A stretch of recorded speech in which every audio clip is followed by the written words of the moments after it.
चारधाम यात्रा व्यवस्थाओं के लिए सचिव नामित कर दिए। चारधाम को लेकर आईएएस अफसरों को जिम्मेदारी दी गई है। सचिव बीवी पुरुषोत्तम गंगोत्री धाम की यात्रा देखेंगे और यमुनोत्री धाम के लिए सचिव नीरज खैरवाल नामित किए गए हैं। तो बद्रीनाथ धाम की जिम्मेदारी सचिव आर राजेश कुमार को दी गई है। केदारनाथ में सचिव युगल किशोर पंत यात्रा व्यवस्था देखेंगे, मुख्य सचिव को व्यवस्थाओं की रिपोर्ट देंगे। उत्तराखंड में चारधाम यात्रा जल्द शुरू होने जा रही है। ऐसे में राज्य सरकार यात्रा में व्यवस्थाओं को बेहतर करने के लिए तैयारी में जुटी हुई है। इसी कड़ी में मुख्य सचिव के निर्देश के आधार पर 4 सीनियर आईएएस अधिकारियों को अलग अलग धामों में व्यवस्थाओं को लेकर रिपोर्ट तैयार करने की जिम्मेदारी दी गई है। ये अधिकारी मुख्य सचिव को निरीक्षण के बाद अपनी रिपोर्ट देंगे। अधिकारियों को नामित करने का मकसद चारधाम यात्रा में मौजूदा कमियों का आकलन करना है, ताकि समय से पहले सभी व्यवस्थाओं को दुरुस्त कर लिया जाए।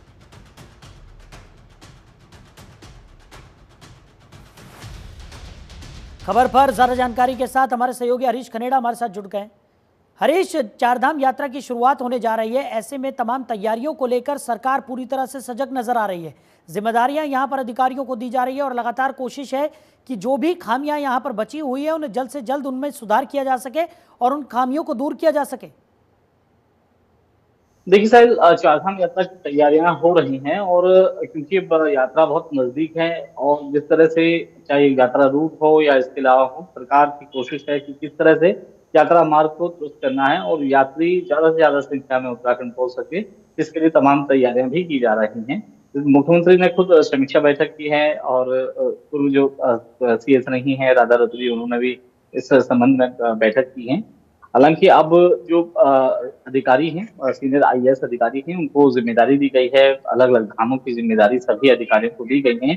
4 अधिकारी हैं, उनको नामित किया गया है। उसमें नीरज खैरवाल हैं, आर राजेश कुमार हैं और वी आर पुरुषोत्तम हैं। तो सभी को यहाँ पर जिम्मेदारी दी गई है। अलग अलग धाम में किस तरह से यात्रा व्यवस्थाओं को दुरुस्त किया जाए। अगर हम गंगोत्री यमुनोत्री की अगर बात करें तो वहाँ की जो मंदिर समिति है उनमें नाराजगी भी देखने को मिल रही थी। इस बात को लेकर के उन लोगों ने सीधे सीधे आरोप ये लगाया था कि अब बहुत कम समय चारधाम यात्रा में है, लेकिन कुछ भी तैयारियां धाम के आसपास नहीं हुई हैं। तो ऐसे में चाहे वो बर्फ हटाने का काम हो, चाहे वो मार्ग दुरुस्त करने का काम हो, पैदल मार्ग को बनाने का काम हो, पुलिया दुरुस्त करने का काम हो, क्योंकि अब महज अब मात्र अगर हम बात करें तो लगभग 20 से 25 दिन मात्र बचे हुए हैं जब यात्रा शुरू हो जाएगी।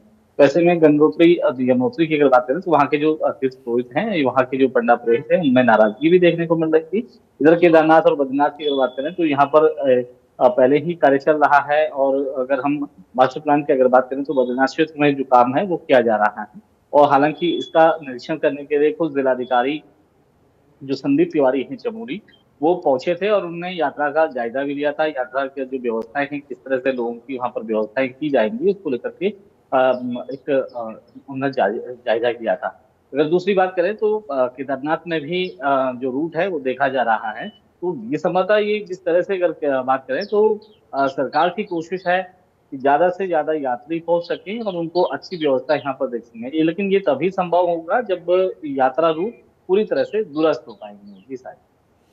बिल्कुल, और जिस तरीके से हरीश हम देख रहे हैं कि आईएएस अफसरों को यहाँ पर जिम्मेदारियां सौंपी जा रही है, यानी कि इससे कहा जा सकता है कि सरकार कहीं ना कहीं पूरी तरह से सजग है इस यात्रा को लेकर, क्योंकि इससे पहले भी हमने देखा कि पिछले साल भी कई बेहतर व्यवस्थाएं चारधाम यात्रा को लेकर की गई थी और हर साल इस यात्रा को और बेहतर बनाने की जो मुहिम है सरकार की, वो लगातार दिखाई पड़ रही है। तमाम व्यवस्थाएं यहाँ पर की जा रही हैं, रास्तों को बहुत बेहतर बनाने की कोशिश की जा रही है और पूरी कोशिश सरकार की यही है कि जो भी श्रद्धालु चारधाम यात्रा के लिए आए, उन्हें किसी भी तरह की कोई परेशानियों का सामना यहाँ पर न करना पड़े और बहुत ही अच्छी यात्रा कर वो बेहतर एक्सपीरियंस लेकर उत्तराखंड से वापस लौटे।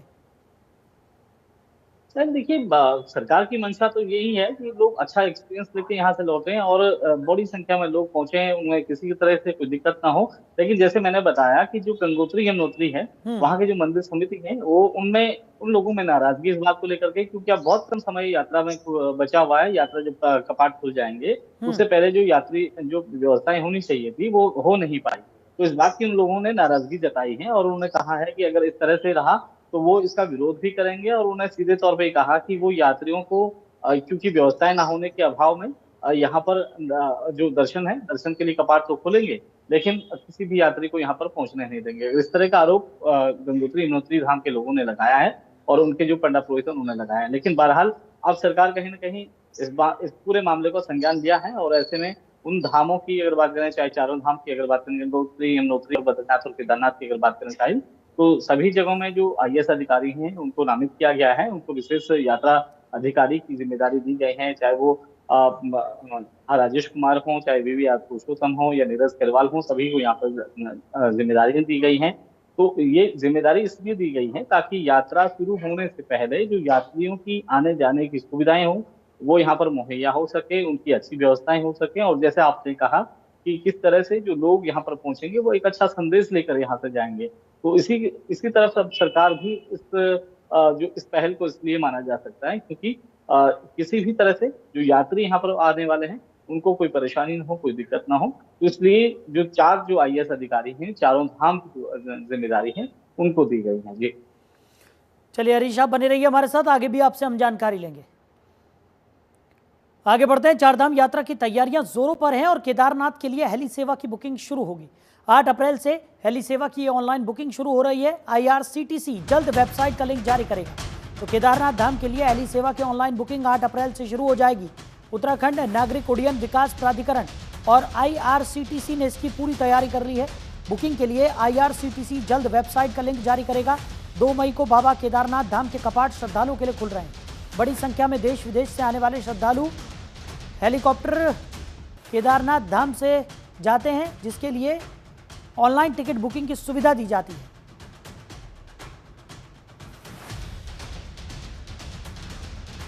केदारनाथ के लिए हेली सेवा की बुकिंग 8 अप्रैल से शुरू हो जाएगी। ऑनलाइन ये बुकिंग शुरू हो जाएगी। तो आईआरसीटीसी ने इसको लेकर पूरी तैयारियां यहां पर कर ली हैं। तो केदारनाथ हेली सेवा का किराया आपको बता दें, रूट साल 2025 सिरसी से केदारनाथ 6061 रुपये, फाटा से केदारनाथ की बात करें 6063 रुपये, गुप्तकाशी से केदारनाथ 8533 रुपये। खबर पर ज़्यादा जानकारी के साथ हमारे सहयोगी हरीश लगातार हमारे साथ बने हुए हैं। हरीश, जैसा कि हम जिक्र कर ही रहे थे, चारधाम यात्रा को लेकर तमाम व्यवस्थाएं यहां पर की जा रही है और सरकार की मंशा यही है कि ज़्यादा से ज़्यादा श्रद्धालु इस बार यात्रा का लाभ उठा सकें और उन्हें किसी तरह की कोई परेशानी यहां पर ना हो। इस कड़ी में हेली सेवा की भी शुरुआत जो बुकिंग की है वो भी यहाँ पर 8 अप्रैल से की जाने जा रही है। आईआरसीटीसी ने भी पूरी तैयारी यहाँ पर कर ली है। क्या कुछ जानकारी मिल पा रही है? देखिए साहिल, जिस तरह से चारधाम यात्रा प्रदेश में अब शुरू होने जा रही है उसको लेकर के तैयारियां जोरों पर की जा रही हैं। तमाम जो विभाग हैं वो इसमें तैयारियों में जुटे हुए हैं, चाहे पीडब्ल्यूडी हो, पेयजल हो, इसके अलावा नगर पंचायतें हैं, जो जिला पंचायत हैं, इसके अलावा जल निगम है, जल संस्थान है, और साथ ही साथ विद्युत विभाग है।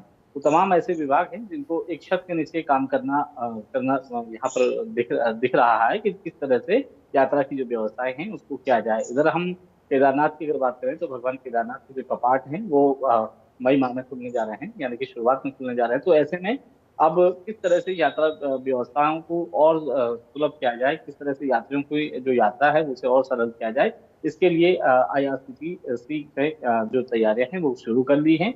और इसमें जो आप हेली सेवा है उसकी ऑनलाइन बुकिंग यानी कि 8 अप्रैल से अब शुरू होने जा रही है। 8 अप्रैल से जो ऑनलाइन बुकिंग होगी वो शुरू होगी। लेकिन पिछली बार साहिल आपने देखा कि कई इस तरह से फ्रॉड भी लोगों के साथ हुए हैं कि इस तरह से जो ठगी का जो मामला था, चाहे वो केदारनाथ में पहुंचने वाले जो यात्री हैं उनके ऑनलाइन बुकिंग के नाम पर उनसे ठगी की जा रही थी। कई मामले हमारे पास भी इस मामले को इस तरह से आए थे।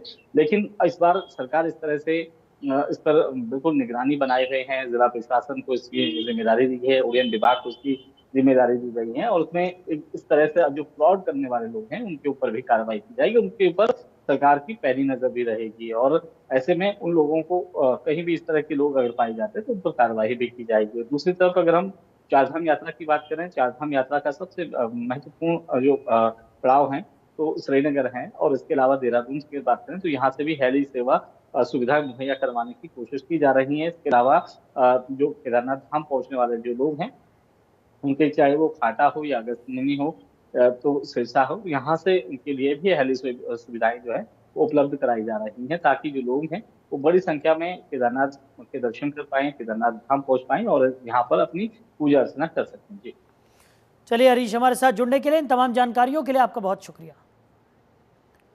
आगे बढ़ते हैं। मोदी सरकार वक्फ संशोधन बिल की परीक्षा में पास हो गई। तो वक्फ संशोधन बिल 2025 पहले लोकसभा से पास हुआ, अब दिन रात की चर्चा के बाद राज्यसभा से भी ये पारित हो गया है। तो वक्फ बिल के पक्ष में 128 वोट पड़े, जबकि 95 सदस्यों ने इसके विरोध में वोट दिया। इस बीच सीएम धामी ने वक्फ संशोधन बिल को लेकर एक्स पर पोस्ट किया। सीएम धामी ने कहा कि यह विधेयक पारदर्शिता, न्याय और सभी नागरिकों के संवैधानिक अधिकारों की रक्षा की दिशा में एक महत्वपूर्ण कदम है। केंद्र सरकार आदरणीय पीएम मोदी के नेतृत्व में सुशासन और न्यायिक सुधारों को सशक्त बनाने के लिए निरंतर प्रयासरत है। इस विधेयक का उद्देश्य वक्फ संपत्तियों के प्रबंधन में पूर्ण पारदर्शिता, कानूनी स्पष्टता और न्यायिक संतुलन स्थापित करना है। ये विधेयक किसी समुदाय विशेष के खिलाफ नहीं, बल्कि सभी नागरिकों के अधिकारों की सुरक्षा के लिए लाया गया है। इसके लागू होने से झूठे और अवैध दावों पर रोक लगेगी, जिससे भूमि और संपत्ति से जुड़े विवादों का निष्पक्ष समाधान हो सकेगा।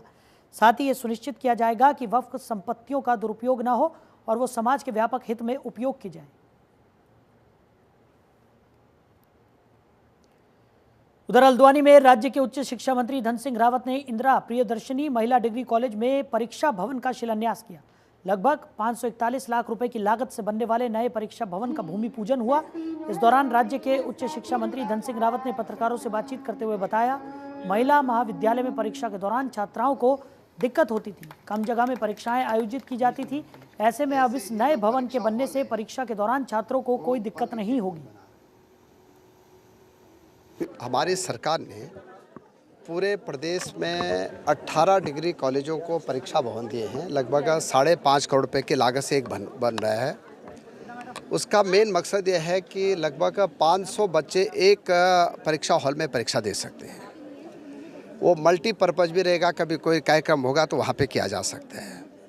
दूसरा, कई बार क्या है कि बच्चे ऑनलाइन परीक्षा देते हैं तो वहाँ पे कंप्यूटर की सारी व्यवस्था रहेगी। वैसे हम 25 डिग्री कॉलेजों को मॉडल डिग्री कॉलेज बना रहे हैं, उसके लिए भी लगभग 70 करोड़ रुपये हमने अब मुक्त कर दिए हैं। और 25 डिग्री कॉलेजों में हम गरीब बच्चों के लिए छात्रावास बना रहे हैं। लगभग 18 डिग्री कॉलेजों में छात्रावास बन के तैयार भी हो गए हैं। अभी जो हमारा MBPG डिग्री कॉलेज है उसका भी छात्रावास बन के तैयार हो गया। एक दिन अभी मुख्यमंत्री जी और हम लोग उसका लोकार्पण करने जा रहे हैं। ऐसे हम लोग उच्च शिक्षा में कई गुणवत्तापूर्ण काम कर रहे हैं और मैं कह सकता हूं कि अब उत्तराखंड के हर ब्लॉक में डिग्री कॉलेज खुल गए हैं।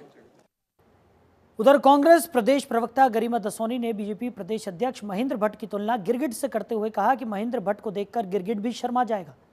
उन्होंने कहा कि जो लोग पार्टी एकता, शुचिता की बात करते थे, आज वही लोग बेनकाब हो रहे हैं।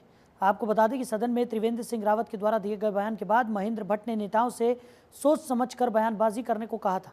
इसको लेकर कांग्रेस महेंद्र भट्ट पर हमलावर है।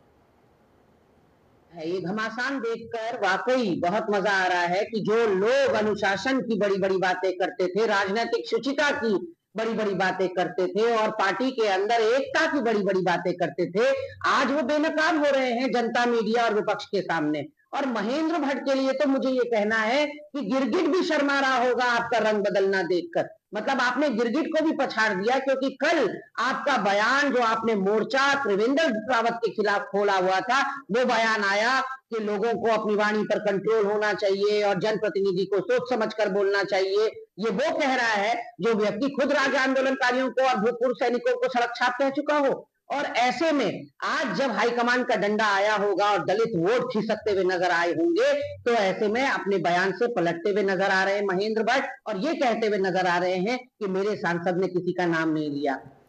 तो कांग्रेस के वरिष्ठ नेता और केदारनाथ विधानसभा से पूर्व विधायक मनोज रावत ने प्रदेश सरकार पर कई गंभीर आरोप लगाए। उन्होंने कहा कि रुद्रप्रयाग जिले के रुद्रपुर गांव में जबरदस्ती गोचर की भूमि पर 220/33 kV उप संस्थान का निर्माण का प्रयास किया जा रहा है। उन्होंने कहा कि रुद्रपुर गांव में आज भी 200 से ऊपर परिवार रहते हैं, जिनके पास करीब 500 से ज़्यादा पशुधन है। इस गांव में यही एक गोचर भूमि है, जिस पर भी निर्माण कार्य हो जाने पर गोचर के लिए कोई भूमि नहीं बचेगी। यही कारण है कि गांव के लोग भी इसका विरोध कर रहे हैं। वहीं केदारनाथ की विधायक आशा नौटियाल ने कहा कि ये मामला अभी कोर्ट में है और उन्होंने भी गाँव वालों से मिलकर उनकी समस्याओं को जाना है। वो केदारनाथ तीर्थ पुरोहितों का गांव है और भकुंड केदारनाथ के भकुंड भैरव के पुजारी हैं। उस गांव की विशेष परिस्थिति है उस गांव के पास गौचर भूमि के अलावा न गौचर के रूप में कोई जमीन है, न जंगल के रूप में कोई जमीन है। उस गौचर की भूमि को सरकारी अधिकारियों ने षड्यंत्र करके और फर्जीवाड़ा करके पिटकुल नामक सरकारी एक कंपनी को दे दिया है और लगभग 10 में वन भूमि हस्तांतरण हो गया है और 13 में इन्होंने लीज करी है। जो सुप्रीम कोर्ट के छत्तीसगढ़ सरकार बनाम पाकुर जागरण समिति निर्णय के विरोध में है। उत्तराखंड सरकार के जीओ हैं कि आप गौचर की भूमि नहीं दे सकते हैं, उसके बावजूद गौचर की भूमि गांव वालों से धोखाधड़ी करके सरकार ने ली है। ये ग्रामीण लोग हर स्तर पर अधिकारियों से लेकर के मुख्यमंत्री तक के हर स्तर पर इसका विरोध कर चुके हैं, लेकिन इसके बावजूद 18 मार्च को स्थानीय प्रशासन, पुलिस, पिटकुल और ठेकेदार गुंडागर्दी के साथ इनके गांव में आया। महिलाओं के साथ बहुत अभद्रता हुई है, महिलाओं के गहने छीने गए हैं, महिलाओं की चूड़ी, आज भी उस सड़क पर महिलाओं की चूड़ियां गिरी हुई हैं, चूड़ियां तोड़ डाली गई हैं। ऐसी अभद्रता आज तक के पहाड़ के इतिहास में कभी नहीं हुआ है। तो ये लोगों ने हम देखिए, मैंने पहले भी कहा है कि मामला कोर्ट के विचाराधीन है, तो जब कोर्ट का डिसीजन उसमें आएगा उसके बाद हम आगे उस पर चर्चा कर पाएंगे। क्योंकि मैं भी गांव वालों के जो जहां पर वो निर्माण होना है, मैं भी वहां गई थी, गांव वालों से मेरी भी बात हुई और मैंने उनसे भी वहां भी यही कहा कि जब कोर्ट के विचाराधीन मामला है तो कोर्ट के डिसीजन होने तक वहां पर कोई काम नहीं होगा और जब कोर्ट का डिसीजन आएगा तो उसके बाद ही आगे की कार्रवाई होगी। वहाँ के लोग उन्होंने कहा कि माननीय मुख्यमंत्री जी से भेंट वार्ता करनी है, तो निश्चित तौर पर मैंने प्रधान जी और कुछ लोग, हमारी बहनें यहाँ आई थी, माननीय मुख्यमंत्री जी उनको मिले। तो उत्तराखंड में धामी सरकार ने हरिद्वार और देहरादून के कुछ इलाकों के नाम बदलने की घोषणा की है। इसके बाद विशेष तौर पर देहरादून के मियांवाला का नाम बदले जाने को लेकर सियासत शुरू हो गई। कांग्रेस पार्टी के नेताओं ने मियांवाला का नाम बदले जाने की कड़ी आलोचना की है। पार्टी के प्रदेश महामंत्री और राज्य आंदोलनकारी राजेंद्र शाह का कहना है कि सरकार को इतिहास की जानकारी नहीं है। नाम बदलने से पहले सरकार को इतिहास की जानकारी ले लेनी चाहिए थी। उन्होंने कहा कि स्थान के नाम बदलने वाले जो भी लोग इसमें इन्वॉल्व थे, उन्हें पहले इतिहास की जानकारी हासिल कर लेनी चाहिए थी, लेकिन ऐसा नहीं हुआ। इसके साथ ही कांग्रेस पार्टी का कहना है कि नाम बदलने से प्रदेश का कुछ भला नहीं होने वाला है। नहीं, देखिए, पहली बात तो ये है कि नाम बदलने से पहले जो भी लोग इसमें इन्वॉल्व है उनको कम से कम इतिहास की जानकारी होनी चाहिए। मैं मियांवाले की खास तौर पर बात करना चाहूँगा। आज़ादी से पहले यहाँ पर 2 परिवार आए थे, एक रांगड़ परिवार और एक मियांवाला परिवार। तो मियाँ परिवार है वो टिहरी के अंदर जो है, टिहरी गढ़वाल में ठाकुर होते हैं और वो मियाँ उनकी जाति है। ऐसे ही ठाकुर जो है मियाँ जाति के, वो हिमाचल में भी है और जम्मू कश्मीर में भी है। तो वो परिवार जब वहाँ पर आज़ादी से पहले आए थे तो तब यहाँ पर बसाकत बहुत कम थी, और उसके बाद जब लगातार लोग आते रहे तो लोगों ने कहा भी कि वो पुरानी जगह कौन सी, उन्होंने कहा जो मियाँ वाला है, मतलब जो मियाँ परिवार थे उनके नाम से। अब आपको ये लगा कि शायद ही अल्पसंख्यक मियाँ हो, तो जानकारी के अभाव में आपने उसका नाम भी बदल दिया। और मेरा ये कहना है कि अगर नाम बदल के अगर इस सियासत से कोई फायदा होता है, उत्तराखंड को कोई लाभ होता है, तब तो ठीक है, नहीं तो मेरा कहना है धामी जी से कि आप जो ये उत्तर प्रदेश की जो जिस तरह की राजनीति है उसको उत्तराखंड में लाकर क्यों इस तरह को आगे बढ़ा रहे हैं। मैं समझता हूँ ये उचित नहीं है, और अगर इस तरह की बातें अगर उत्तराखंड में होंगी तो मैं समझता हूँ ये यहाँ के लोग इसको बर्दाश्त करने वाले नहीं। उधर जिलाधिकारी संदीप तिवारी ने सीएम धामी के निर्देश पर बद्रीनाथ और हेमकुंड साहिब की यात्रा के सुचारू संचालन के लिए बद्रीनाथ धाम से चमोली तक यात्रा मार्ग के खतरनाक स्थलों का निरीक्षण किया। इस दौरान उन्होंने बीआरओ और NHI DCL के अधिकारियों से सुधारीकरण कार्य की जानकारी लेते हुए आवश्यक निर्देश भी दिए। चारधाम यात्रा की तैयारियों को लेकर जिलाधिकारी ने प्रशासन की टीम के साथ चमोली जिले के बलरामपुर JP बैराज के समीप लामबगड़ का स्थलीय निरीक्षण किया। इस दौरान उन्होंने अधिकारियों को बद्रीनाथ धाम की यात्रा शुरू होने से पूर्व हाईवे को सुचारू यातायात के लिए तैयार करने के निर्देश दिए। जिलाधिकारी ने पाताल गंगा में हाईवे के समीप स्थित पीपल के पेड़ को सुरक्षा की दृष्टि से दीवार बनाकर सुरक्षित करने के निर्देश भी दिए। वहीं टंगड़ी में भूस्खलन से प्रभावित व्यक्ति को मुआवजा देकर शीघ्र हाईवे का सुधारीकरण कार्य शुरू करने के भी निर्देश दिए। माननीय मुख्यमंत्री जी के निर्देश थे कि नियमित रूप से जो है मॉनिटरिंग की जाए सड़कों की, यात्रा मार्ग की। तो कल चमोली से बद्रीनाथ धाम का निरीक्षण किया गया, जिसमें 2 एजेंसीज हैं, NHI DCL और BRO। तो काम अच्छा चल रहा है, तीव्र गति से चल रहा है और आशा है कि यात्रा से पहले सुगम बना दिया जाएगा इन सबको। तो फिलहाल BRO के जो नए ब्रिजों का निर्माण हो रहा है उसमें अच्छी गति देखने को मिली है और लामबगड़ में जहाँ पे कंजेशन पॉइंट रहता था वहाँ भी अच्छी कार्य प्रगति देखने को मिली है। तो कुछ ब्रिजेज ऐसे हैं जो इसी यात्रा सीजन में कमीशन हो जाएंगे, स्टार्ट हो जाएंगे और 1-2 ब्रिजेस ऐसे हैं जो नेक्स्ट यात्रा सीजन तक तैयार हो जाएंगे। लेकिन उनके लिए भी व्यवस्था ये रखी है कि यात्रा पूरी सुचारू रहेगी, डबल लेन चलेगा और जहाँ जहाँ पे स्लाइडिंग जोन्स आए थे जैसे हाथी पहाड़ और मारवाड़ी पुल के पास, वहाँ थोड़ा सा कंसर्न अभी है क्योंकि काम थोड़ा स्लो था, तो BRO को निर्देशित कर दिया है कि उसको भी तेजी से। वहीं हरिद्वार की ज्वालापुर विधानसभा सीट से पूर्व विधायक और रविदास विश्व महापीठ के राष्ट्रीय अध्यक्ष सुरेश राठौर ने अपनी छवि खराब करने की साजिश का गंभीर आरोप लगाया। उन्होंने उर्मिला सनावर पर फर्जी वीडियो एडिट कर उन्हें और उनके परिवार को बदनाम करने का आरोप लगाते हुए प्रशासन से कड़ी कार्रवाई की मांग की है। पूर्व विधायक का कहना है कि उर्मिला सनावर लगातार झूठी अफवाहें फैला रही हैं। पूर्व विधायक ने प्रशासन से अपील की है कि ऐसे असामाजिक तत्वों के खिलाफ कठोर कार्रवाई की जाए। उन्होंने मांग की है कि उर्मिला सनावर के खिलाफ गैंगस्टर एक्ट के तहत मामला दर्ज किया जाए ताकि इस तरह की साजिशों पर रोक लगाई जा सके। साजिश के तहत महिला जो है उर्मिला शर्मा, जो मुकेश शर्मा की पत्नी है, वो जानबूझकर मेरे को बदनाम कर रही है, मेरा नाम का प्रयोग करती है। मेरी अपनी आईडी के ऊपर किस हैसियत के साथ वो उर्मिला सुरेश राठौर पूर्व विधायक ज्वालापुर लिखती है। मैंने इसकी शिकायतें भी की हैं, उसके ऊपर कानूनी कार्रवाई होनी चाहिए। अगर कहीं कोई शादी करती, वो आज तक उसका तलाक नहीं हुआ, मेरा तलाक नहीं हुआ। हिंदू रीति रिवाज के अनुसार जब तक कोई व्यक्ति या पति पत्नी हो, उसका तलाक ना हो, तो दूसरी शादी करना संभव नहीं है। इस तरह के मिथ्या आरोप लगाकर मेरी सामाजिक छवि, मेरी राजनीतिक छवि को जो दुष्प्रचार करके खराब करने का काम किया जा रहा है, मैं शासन प्रशासन से अपील करूंगा, मीडिया कर्मियों से ये निवेदन करूंगा कि ऐसे कृत्य करने वाले लोगों को, जो गिरोह बनाकर इस तरह के कृत्य कर रहे हैं, उनके विरुद्ध कार्रवाई की जानी चाहिए। उधर हरिद्वार के मालवीय घाट पर गंगा स्नान कर रही महिलाओं के चेंजिंग रूम में झांकते हुए एक युवक को तीर्थ पुरोहितों ने रंगे हाथों पकड़ लिया। बताया जा रहा है कि युवक छिपकर महिलाओं की गतिविधियों पर नजर रख रहा था। संदेह होने पर मौके पर मौजूद तीर्थ पुरोहितों ने उसे धर दबोचा। घटना के बाद घाट पर हड़कंप मच गया और स्थानीय लोगों ने आरोपी को घेर लिया। सूचना पर पहुंची पुलिस ने युवक को हिरासत में लेकर पूछताछ शुरू कर दी। पूछताछ के बाद कार्रवाई की जाएगी। तो हरिद्वार रेलवे स्टेशन पर एक दर्दनाक हादसा हो गया जिसमें एक मासूम बच्ची की जान चली गई। जानकारी के मुताबिक बच्ची रेलवे स्टेशन के खाली काउंटर पर झूलने की कोशिश कर रही थी, तभी अचानक काउंटर उसके ऊपर गिर पड़ा। गंभीर चोट लगने के कारण बच्ची ने मौके पर ही दम तोड़ दिया। बताया जा रहा है कि बच्ची अपने माता पिता के साथ एम्स ऋषिकेश से लौट रही थी। मृतक बच्ची की मां किडनी रोग से पीड़ित हैं और उसका इलाज एम्स में चल रहा है। परिवार रेलवे स्टेशन पर अपनी अगली ट्रेन का इंतजार कर रहा था, तभी यह हादसा हो गया। रेलवे प्रशासन और स्थानीय अधिकारियों ने घटना की जांच शुरू कर दी है। स्टेशन पर सुरक्षा उपायों की अनदेखी को लेकर सवाल उठ रहे हैं। तो फिलहाल इस बुलेटिन में मेरे साथ इतना ही। आप बने रहिए और देखते रहिए जनतंत्र टीवी।